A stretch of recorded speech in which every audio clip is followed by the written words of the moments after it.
Bonjour à tous, bienvenue pour cette discussion sur un sujet clé aujourd'hui, le développement des compétences professionnelles. On va explorer ça en s'appuyant sur pas mal de choses, des recherches, une thèse intéressante sur l'employabilité, un article sur l'analyse des pratiques, et même une étude de cas sur l'e-learning au Maroc. L'idée, c'est de comprendre ensemble ce qu'est une compétence aujourd'hui et surtout comment on la développe avec toutes les nouvelles approches de formation qui existent. Comment on reste pertinent, quoi. Alors commençons par le début, si vous voulez bien. Une compétence, qu'est-ce que c'est au juste? C'est pas juste savoir un truc, j'imagine. Il y a cette idée de Guy Le Boeterf que je trouve assez parlante, c'est un savoir agir. Ça combine plusieurs choses en fait. Il y a les ressources, le savoir bien sûr, mais aussi le vouloir agir, la motivation quoi. Et très important, le pouvoir agir. Est-ce que le contexte le permet vraiment? Oui, tout à fait. Et ce pouvoir agir, ça renvoie directement à la dimension contextuelle. C'est c'est fascinant parce qu'une compétence, comme le dit Laou d'ailleurs, elle n'existe pas comme ça dans l'absolu. Elle doit être validée par une situation concrète et reconnue par les autres. C'est social en quelque sorte. Ah oui, reconnu socialement, je vois. Exactement. Bon, après, on retrouve les composantes classiques, hein. Le savoir, les connaissances théoriques, le savoir-faire, la pratique, et puis le savoir-être, l'attitude.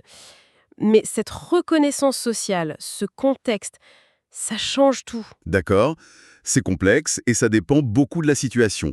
Mais alors, concrètement, comment on fait pour les développer ces compétences? Au-delà de la formation classique en salle. Une approche qui revient dans nos sources, c'est l'analyse des pratiques professionnelles, l'APP. C'est lié à l'idée du praticien réflexif de Shawn, c'est ça? C'est ça. Donald Shawn parlait de réfléchir pendant l'action et après l'action. L'ALP s'inspire beaucoup de ça. Souvent, ça se passe en groupe avec un animateur ou une animatrice. L'objectif, comme l'explique bien Alté ou Perrenot, c'est d'aider les professionnels à décortiquer ce qu'ils font, comprendre les mécanismes derrière leurs actions, faire le lien entre ce qu'ils vivent sur le terrain et des apports plus théoriques. Transformer l'expérience en savoir, en fait. Transformer l'expérience en savoir. Intéressant. Oui, mais attention, pour que ça marche vraiment, il y a des conditions assez strictes. Il faut que les participants soient volontaires déjà. Et puis, il faut un climat de confiance absolue, de non-jugement, et que l'analyse soit pertinente pour eux, évidemment. Sinon, ça reste superficiel. Ce climat de non-jugement. Ah oui, ça me semble essentiel, mais peut-être pas si simple à mettre en place dans toutes les organisations, non? Qu'est-ce que les sources disent là-dessus? C'est un vrai défi, c'est clair. Les textes insistent beaucoup sur le rôle clé de l'animateur pour justement créer et maintenir ce cadre sécurisant. C'est fondamental. D'ailleurs, selon Witorski, l'APP peut avoir différents buts. Travailler sur l'identité professionnelle, développer des compétences précises ou même juste transférer des savoirs entre pairs. Mais la base, c'est la confiance. Joie. Donc la réflexion sur sa propre pratique, c'est une piste, mais quitte du numérique dans tout ça. On a une étude de cas intéressante là sur le passeport digital chez Redal Veolia au Maroc. C'était quoi exactement ce projet? Ah oui, le passeport digital. C'était une initiative de formation en e-learning assez large, liée à un projet de transformation digitale appelé Satawad. L'idée, c'était d'acculturer les collaborateurs aux outils et aux concepts du numérique. Ça passait par une plateforme en ligne, avec des vidéos courtes, des quiz. L'objectif était vraiment de développer des compétences digitales. Être à l'aise avec les outils, comme la G Suite de Google, par exemple, mais aussi comprendre les enjeux, adopter la bonne attitude face au digital. Et alors, verdict, est-ce que ça a bien fonctionné? Le tout numérique pour apprendre le numérique, ça paraît logique, hein? Eh bien, l'étude montre que ça a été plutôt bien accepté, oui. Et il y a eu un impact positif sur l'intégration de ces outils digitaux. Mais, Mais il y a un bémol important. Environ 21%, donc quand même plus d'un cinquième des participants, ont regretté le manque d'interaction humaine directe, comparé à une formation en présentiel, quoi. ah oui quand même. Oui, ça nous dit quelque chose d'assez fort, hein.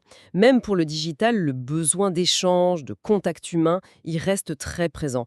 Ça plaide vraiment pour des modèles hybrides qui mélangent le meilleur des deux mondes, le numérique et le présentiel. D'accord. Donc, ni la paix seule, ni le learning seul ne sont la panacée, quoi. Il faut combiner. Et qu'en est-il des approches plus structurées par l'entreprise, le fameux plan de développement des compétences? Oui, alors ça, c'est le cadre plus formel.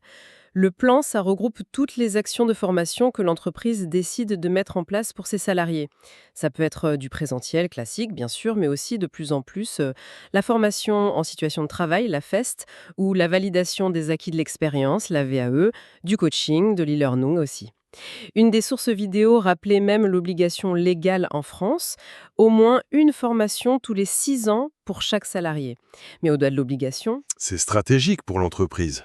exactement, c'est un outil pour s'assurer que les compétences des équipes sont alignées avec les besoins actuels et surtout futurs de l'entreprise, pour rester dans la course en fait. Et tout ça, j'imagine, ça boucle avec l'idée d'employabilité dont parlait la thèse au début. Ah oui, tout à fait. Le lien est très fort. La thèse sur l'employabilité durable montre bien que développer ces compétences, et notamment les compétences transversales, vous savez, la communication, la résolution de problèmes, l'adaptabilité, c'est vraiment ça qui permet de sécuriser son parcours pro sur le long terme. Dans l'économie actuelle, la formation, c'est plus juste une ligne sur le budget, c'est un investissement stratégique, aussi bien pour l'individu que pour l'entreprise qui veut rester agile et performante. Bon, alors si on essaye de résumer tout ça, la compétence, c'est bien plus complexe qu'on ne le pense souvent. C'est une capacité à agir dans une situation donnée et elle doit être reconnue. C'est très contextuel en fait. Pour la développer, il n'y a pas de solution miracle unique. Ça passe par la réflexion sur sa pratique, comme avec l'APP, par des outils numériques comme le learning, mais sans oublier le besoin d'humain, et puis par des plans plus structurés en entreprise. Et l'enjeu derrière tout ça, c'est l'adaptation continue et l'employabilité durable, quoi. C'est exactement ça. Et je crois que l'essentiel, finalement, c'est de savoir combiner intelligemment ces différentes approches. L'apprentissage, c'est un processus continu. Il faut arriver à intégrer les savoirs théoriques, formels, et les savoirs d'action, ceux qui naissent de l'expérience et de la réflexion sur cette expérience. C'est cette articulation-là qui crée la vraie compétence, celle qui est mobilisable. Tout à fait. Et pour finir, peut-être une petite question pour ouvrir la réflexion. À l'heure où l'intelligence artificielle, l'automatisation bouleverse le monde du travail, comment est-ce que cette notion de compétence durable va évoluer? Qu'est-ce qui restera fondamentalement humain et précieux demain sur le marché du travail? Et surtout, comment on va faire pour cultiver ces compétences-là? Voilà, de quoi continuer à discuter, à réfléchir.